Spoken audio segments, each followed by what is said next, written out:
vaikai yra vaikai ir čia dar galbūt labai irgi linkėčiau ir tą taisyklę prisiminti, kad vaikai yra ir mūsų mokytojai. Ne mes, mums atrodo, kad mes štai mokome vaikus, bet šiaip jie mums sukelia iššūkius ir jeigu mes paklusnūs mokiniai, tikrai vaikai yra puikūs mokytojai.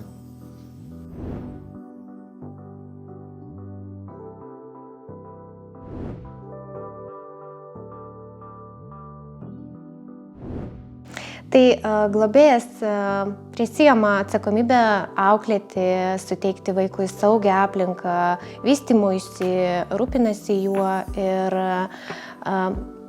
pati pagrindinė jo užduotis yra palaikyti ryšį ne tik su vaiku, kurti tą santykį, ar ne, bet ir padėti vaikui palaikyti ryšį su biologinė jo šeima. Kadangi globos visgi tikslas yra vaiką grąžinti į šeimą ir palaikyti tuos santykius. Tuo tarpu įtėvis yra žmogus, šeima, kuris tampa pagal įstatymą atsakingas kaip tėvas, ar ne, kaip tėvai. Ir to vaiko ryšiai su biologinė jo šeima nutrūksta. Vaiko išlaikymas įvaikinimo atveju yra visiškai įtėvio pareiga, tuo tarpu globos atveju valstybė ir savivaldybė remia vaiko išlaikymą ir prisideda finansiškai. Globėjas gali būti nušalintas nuo savo pareigų arba atleistas, tačiau įvaikinimas negali būti nei anuliuotas, nei kažkaip kitaip išnykti negali. Kada kalbam apie įvaikinimą, tai reikėtų atsiminti, kad tai prilygstama yra vaiko gimimui, kuris sukuriami civiliniai santykiai su tėvais, kaip vaikui gimus. O tai reiškia, kad tai yra ilgalaikis ir nesibaigiantis sprendimas. Vaikui yra suteikiama įtėvių pavardė, vaikui yra sukūrėmi civiliniai santykiai, tai yra vaikas įgyja paveldo teisę ir atsakomybę pasenusius įtėvius rūpintis jais. Įvaikinimas yra konfidencialus. Ir šitą konfidencialumo sąlygą įsigalioja įsigaliojus teismo sprendimui apie įvaikinimą ir tai reiškia, kad įtėviai ir vaikas negali gauti jokios informacijos apie vaiko buvusią biologinę šeimą, tuo pačiu vaiko biologinė šeima taip pat nebegauna tos informacijos, kur dabar yra jų vaikas. Ir tas konfidencialumas galioja iki įvaikintam vaikui sukanka 18 metų. Iš tikrųjų, vaikų teisių apsaugos skyriai prižiūri, kaip yra vykdoma globėjo pareiga, nes mes kalbame apie vaikų poreikį turėti kokybišką šeimą. Tuo tarpu įtėviai, jeigu jie nesukelia jokių ekscesų, viešų įtarimų, tai iš tikrųjų, ir jie toliau integruojasi kaip normali šeima, susilaukus įvaikinimo būdų vaikų.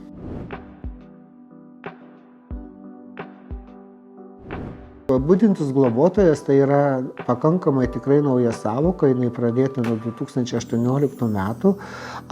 Ir štai ką reikia žinoti, jeigu įtėviai ir globėjai tampa teisėtų vaiko atstovų ir atstovauja, priima sprendimus labai svarbiais ir visais vaiko gyvenime klausimais, tai budintis globotojas teikia vaiko priežiūros paslaugą, kol sprendžiami vaiko šeimos klausimai. Tai budintis globotojas iš principo teikia paslaugą ir priima į savo šeimą vaikus. Vaiko teisėti atstovai dažniausiai visada būna globos centrai. Tai reikštų, kad budintis globotojai sudaro paslaugų teikimo sutartį su globos centrais.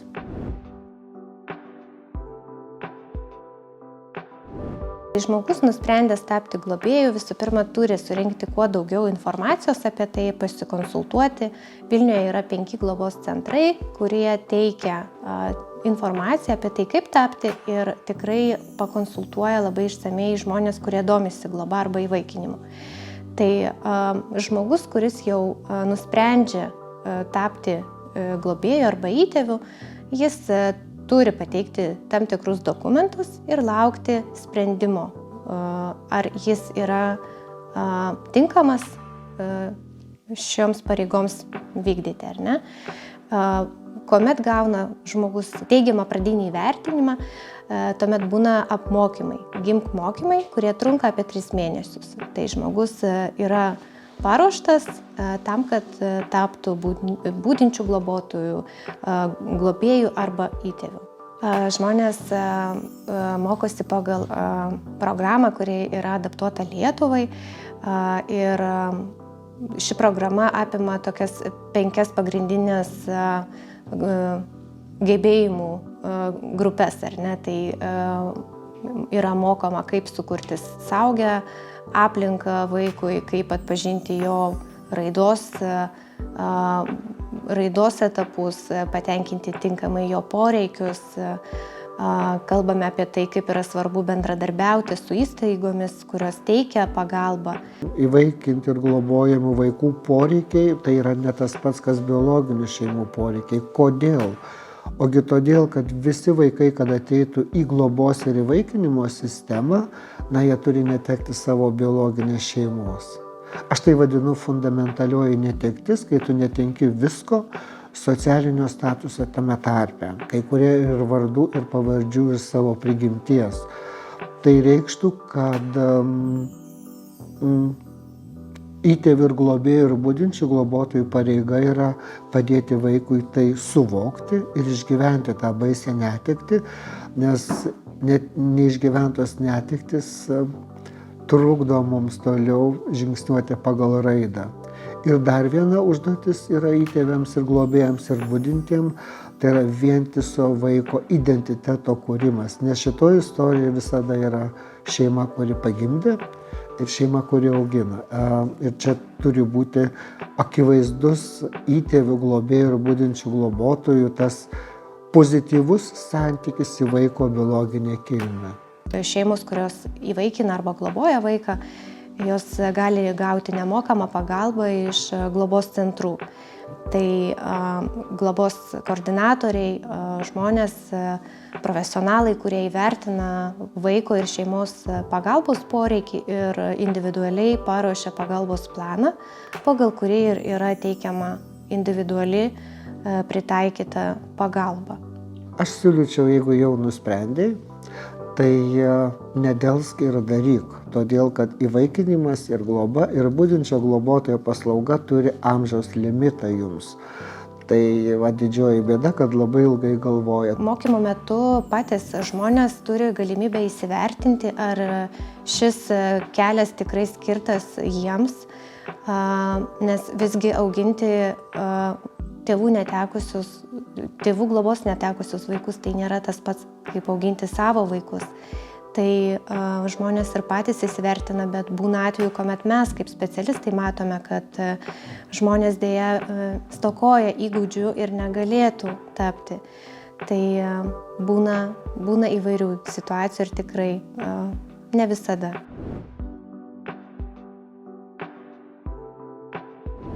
Budinčių globotojų dar šiek tiek reikia Vilniaus miestui ir reikia ypatingai tokių, kurie galėtų priimti platesnio amžiaus diapazono vaikus ir skaičius, nes kartais paimama iš biologinės šeimos 3-4 vaikai įvairaus amžiaus.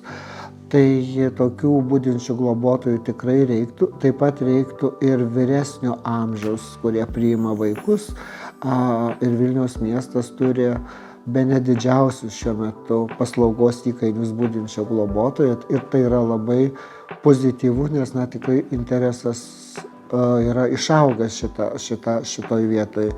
Jeigu kalbėti apie globėjus, tai iš tikrųjų globėjų Lietuvoje trūksta, tokių globėjų, kurie sutiktų nuolatiniai globai priimti nuo 10, tarkime, taip labai grubiai nuo 10 metų vaikus. Nes vis tik dėl to reikia pasakyti, kad įvaikinimas ir globa suteikia teisę globėjams rinktis, išsakyti savo lūkesčius vaikui. Ir štai čia didžioji Lietuvos problema yra, kad visi nori mažesnio amžiaus su viltim, kad jie bus mažiau traumuoti. Tas pats liečia ir įvaikinimą.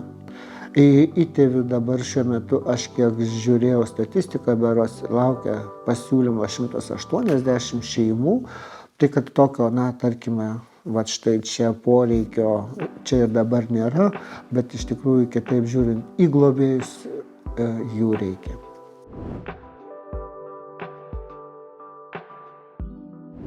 Verta tai todėl, kad šitie vaikai įvaikinami ar globojami ar prižiūrimi, jie iš tikrųjų mums duoda tokias unikalias gyvenimo pamokas. Tai aš sakyčiau, verta vien tik dėl to, kad aš išmokstu labai daug ir esu labai dėkinga savo sūnui. Ta prasme, kad tai yra kitokia tėvystės patirtis, tai yra kitokia vaidmens patirtis.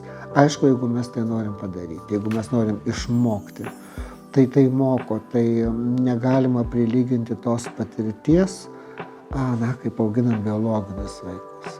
Tai sakyčiau, dvigubai daugiau ir džiaugsmo, ir darbo, ir nevilties, ir visokių dalykų. Tai yra labai labai intensyvus, nenuobodus, atsakingas vaidmuo.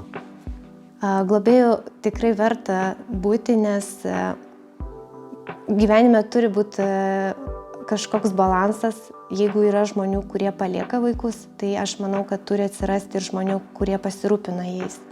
Tai mes esame žmonės, mes turėtume būti socialiai atsakingi ir padėti tiems, kuriems reikalinga mūsų pagalba. Ir jeigu mes galime padėti, aš manau, kad mes privalome padėti. Nes visi vaikai yra vaikai.